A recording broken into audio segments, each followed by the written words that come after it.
Welcome to another episode of Chrysalis Collective, the podcast. Today we are talking about the witch wound, the bruja wound, the bitch wound, whatever way you want to slice it and dice it. This is an episode that touches on our ancestry and how that shows up in who we are today and the beliefs that have been generationally passed down to us. Yes. I feel like this, I'm so excited to talk about this because originally I was thinking about do I really have a witch wound? Where does it really come from? And I've just been thinking about it more and more and more. And so I'm really excited for this episode, but I want to hear your story. So I have a specific story with my maternal lineage. We're like diving real fast, real deep into the whole brujeria things in specifically Mexican culture. So where my grandma was raised was in a little pueblo in San Luis Potosí, and it's called La Independencia. And in her time, she didn't get to connect with her grandmother. The first time she had ever seen her grandmother on her father's side, the first time she had ever seen her was when she had already passed. And so she told me that I'm not sure why they necessarily kept her away from her up until that time. I think part of it was just like she lived in the city. Yeah. They lived in a rural part of, San Luis, so they didn't have access to getting to see her that often. But she was known to be a bruja. Like, she was known to have this big book of spells, and all of the things that were in there were very much a part of just like saberes, like knowings that you have within the community and being connected to the land and all of these really beautiful things that I wish I could give more detail about. Amazing. But the thing that ended up happening was that there was a big rechazo. There was just a big rejection of all of those things when it comes to brujeria and those kind of knowings. And so my grandma's dad, so my great grandfather, ended up burning that book and not wanting any kind of thing outside of Christianity to exist within their house. And it was kind of like a stain on the family reputation that there was these kind of knowings and happenings going on within their household. And so that's something that I think about all the time. Is just like, this is something that when you're going outside of Christianity and those cultural norms and like Catholicism and being raised in a very rural area, you're ostracized. You are put out in a way that people speak poorly of you, they treat you poorly, like you're not honored for your connection to spirit and the divine coming from a very centered place. Like, you have to give in to be accepted. And when unity is the only way to survive in rural areas like that, you have to give in, you have to let go of these things that feel innate and a part of your ancestral lineage in order to be accepted and to have community support.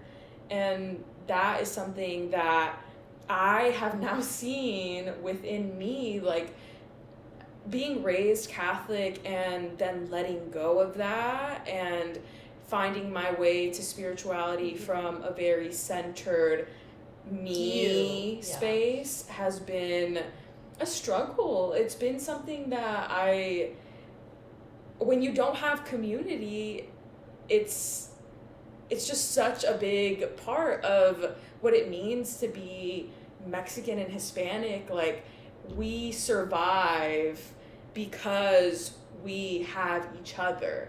We alert each other when things are going down. When someone's sick, we come together and there's just so much power in family and in unity in that way. And so to kind of reject that, and for me to be like, that's not, like, I'm not gonna go to church and I'm not gonna do these certain things. Like, my spirituality exists just because it exists, because I know I have connection to the divine because I am.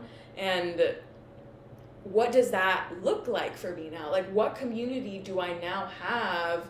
And I feel like I walked alone in that for a long time. And now but I also was walking alone because I was afraid to share that side of myself. Yeah. I was really afraid to be seen as someone that's like a weird, crazy woo-woo, like, judge. Yeah, exactly. Definitely. And especially like in doing birth work and in being in this space, you have all kinds of birth workers, right? For sure. And you need them for community and for word of mouth referrals. Exactly. You don't want to be seen as the complete outcast weirdo. That's doing all of these weird ceremonies and rituals and honoring the placenta, or doing whatever. Like, that is something that I had to come to terms with and really just be like, I have to live in my authenticity for my own quality of life, to find the other people that are meant to find me.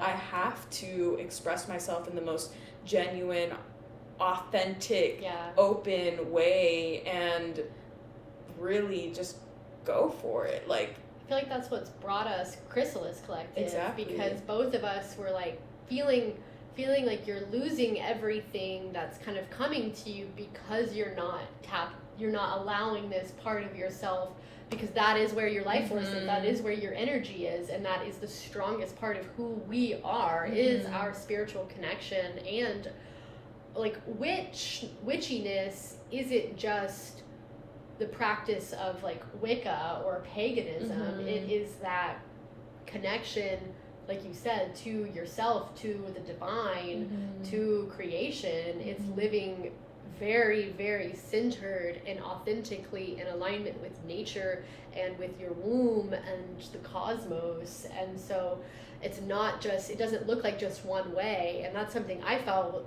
too, was nervous that like I was going to be too much, and that I was also just not going to be enough, you know, because like my spirituality, my witchiness doesn't necessarily look like spell casting, you know, it looks like all these other different things. And so that I have to be okay with that too, to be like, yes, I identify in this way, but I'm also not, you know, this cookie cutter version of what you think it should be, right? And I think that that's a big part of like this womb that we're getting at, is that we are not ever going to meet anybody's expectations. Sorry. Yeah.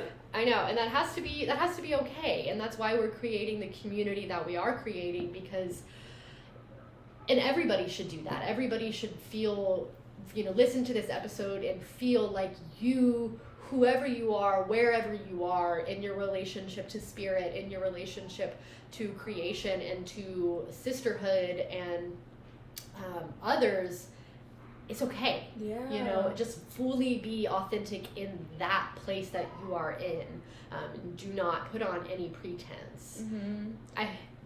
I'm just thinking, like, you have space to be seen. Yeah. You are meant to be seen. And I think that that's a lot of what we shy away from, is being seen. It feels safer to stay in your comfort zone and to not put yourself out there in the way that we're openly talking about this stuff and putting, you know, especially, this is another thing that's coming up, is like, we're talking about it, is specifically in like Hispanic culture, it's like, no pongas todo nuestra información allá afuera, like, don't put all our business out there, you know, like, very much we keep our secrets, and what stays in the family is in the family, and like there's a lot of trauma bonding that comes from that, and it's hard for me, being first gen, finding that balance in between honoring my family and giving them the space of reverence and connection that I really do love and like admire about being in the family that I'm in,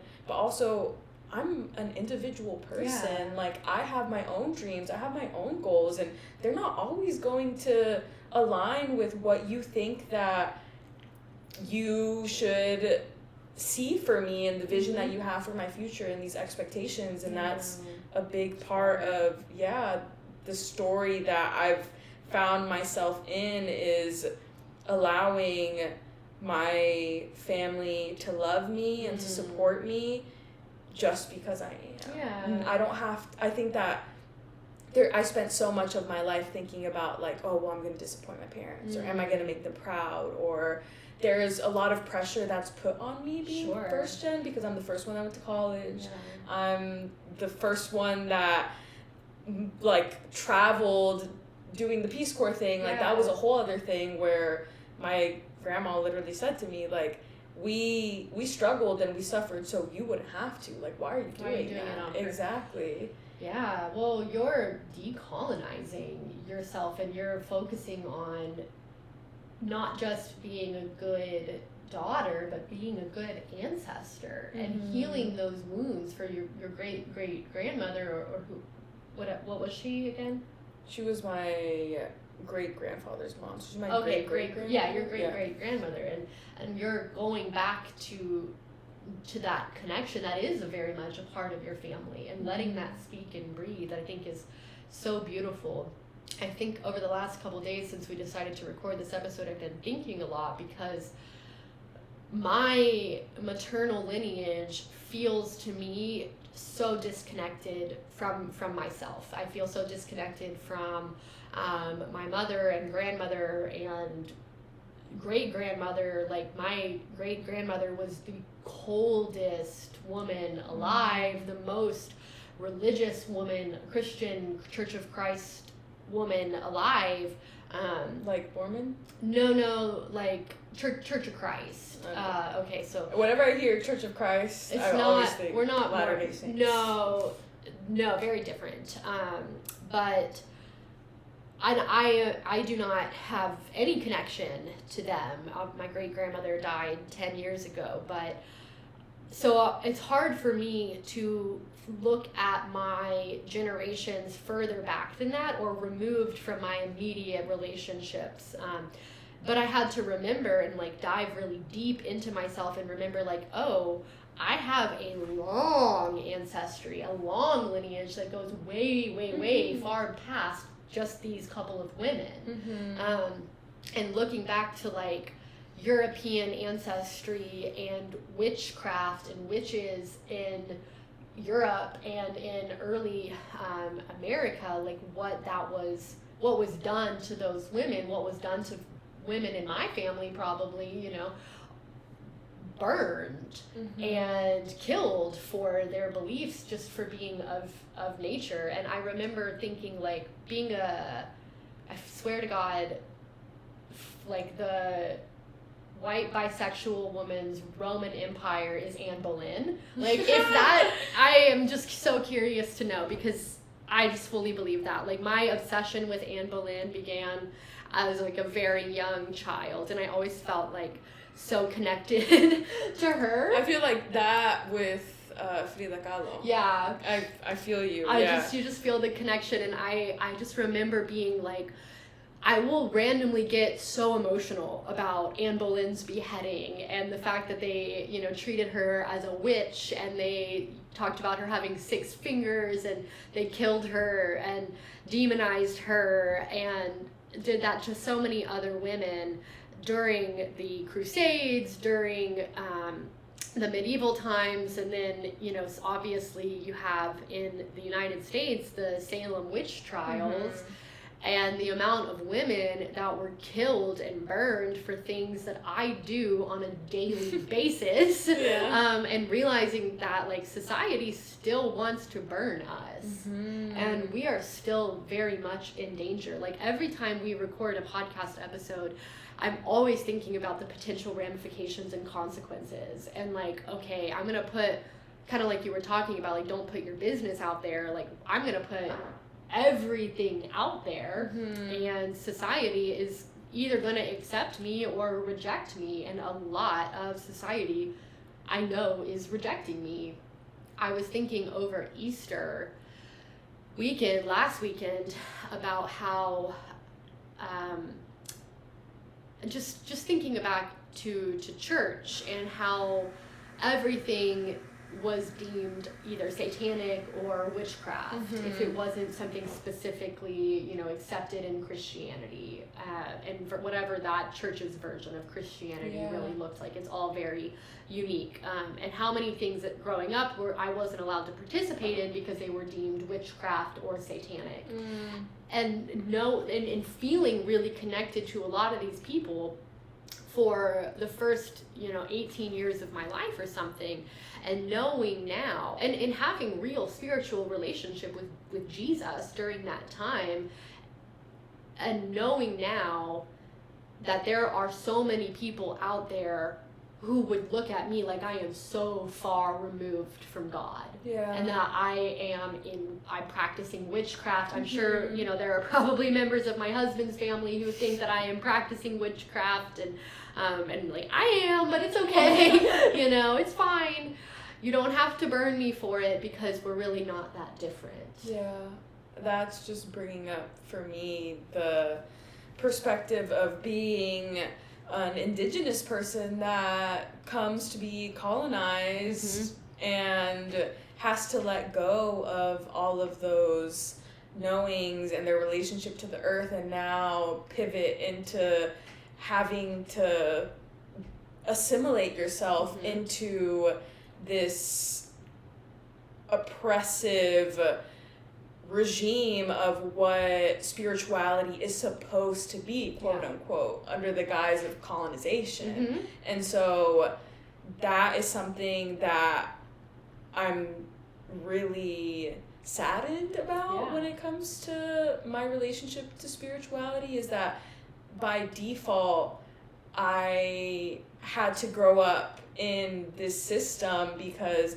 that's how my people were colonized. And like, there's just like, it also makes me sad because I was trying to like talk to my grandma about like her perspective when it came to all of this, and there's just such a stark rejection into, even like, she used to cleanse us with the huevos, like do barridas and stuff like that. And now it's even gotten to the point where it's like, no, I reject that too. Like, and it's like, but where did you get that from? And like, this is something that's passed down to you generationally, and now it's just gonna be erased. But like, I told her, I'm just such a little snarky smartass, and I'm just like, well, I do the barridas now too, so it's okay. It's like, even if you do it, I got it. Like, you taught me anyways, so. Well, and that's healing for her on some level, even if she's not in a position to be able to receive it. It is, and it does, and I think that that's really beautiful. And I feel like our community that we're trying to create at Chrysalis, we are, like, our first moon circle, I left my house thinking about how I was headed to this moon circle on a Wednesday night or whatever, and 10 years ago or something, I would have been going to church on a Wednesday night. But how this is the church that I'm creating, and this is the community that I am creating. And you can identify as a Christian, you can identify as a Catholic, and still participate in the spirituality that we're trying to bring up. Well, because it's cosmic. It's bigger than any kind of rules that you feel comfortable abiding by. Like, it is just so innate. Just because we're human, you see the moon all the time, you see the sun all the time, you're in touch with the elements. Like, nature is us, we are nature. And so there is no denying that we, feel that energy as it moves throughout its own cycle. Like, we are connected to that. And you don't need any certain specific, like, spirituality and religion is so individual. And so we honor that. Absolutely. And we are trying to heal the witch wound in ourselves, because I think we both grew up feeling very different than the people around us, and feeling really out of place most of our life. Like, that's really how I felt, and didn't until I came into the space that we're creating with Chrysalis, and into a radical accepting my radicalness and accepting my radical approach to birth and death and postpartum and all of those things, not hiding from any of it, not saying like, oh, I'm going to change my opinion or make it a little bit more palatable so that, you know, more people will hire me, or more people will refer to me, or more people will like me, and instead just saying, this is who I am. I will do my work to treat you the way that you deserve to be treated, and I will work on myself no matter what, but you can accept me or not. And you can go be in your space, and you can think that I am worshiping the devil, and you're not completely wrong, and that's okay. Well, I think that it's living in alignment. Like, there is so much power when we allow ourselves to see that we're never out of alignment, truly, right? Sure. But just like continue to come back to the space where we recenter ourselves and tap back into what we know aligns us, and that is always going to bring us back to ourselves. It's never going to be something that is outwardly facing. Like, we have everything we need here within ourselves, so gotta use it. Absolutely. You know? Yeah, you are spot on.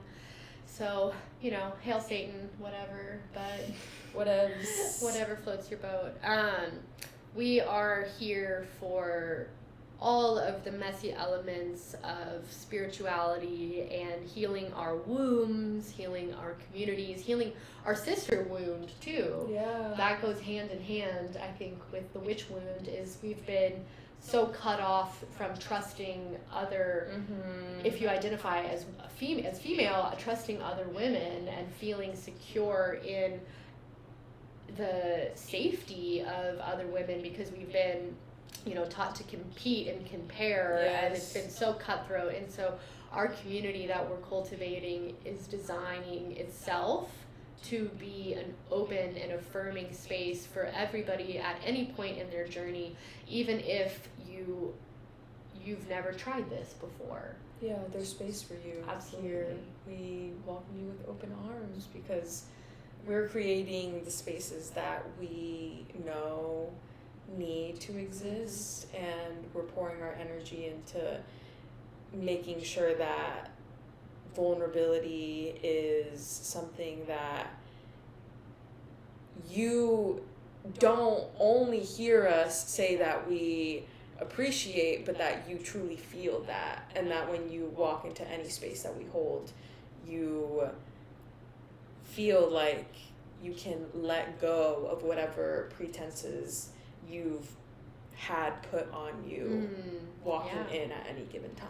Absolutely. And that we hold you in all of the judgments that you've placed upon yourself and that have been placed upon you, that you are loved, that you are fully perfect and pure, not because of anything that you've done or haven't done, but because you exist. Yeah, just because you're breathing, living here right now. Yep. And also you're a witch, whether you know it or not. So, all right. Well, I'm Savannah Taylor. I'm Alexis Ramirez. We are Chrysalis Collective, and you can find us on Instagram and TikTok, and we are here weekly with new episodes, so please subscribe, please leave us a review, don't forget to give us 5 stars. It's okay if you don't feel like it, but we would really appreciate it. Yeah, we'd love to connect with you in whatever capacity you feel you have.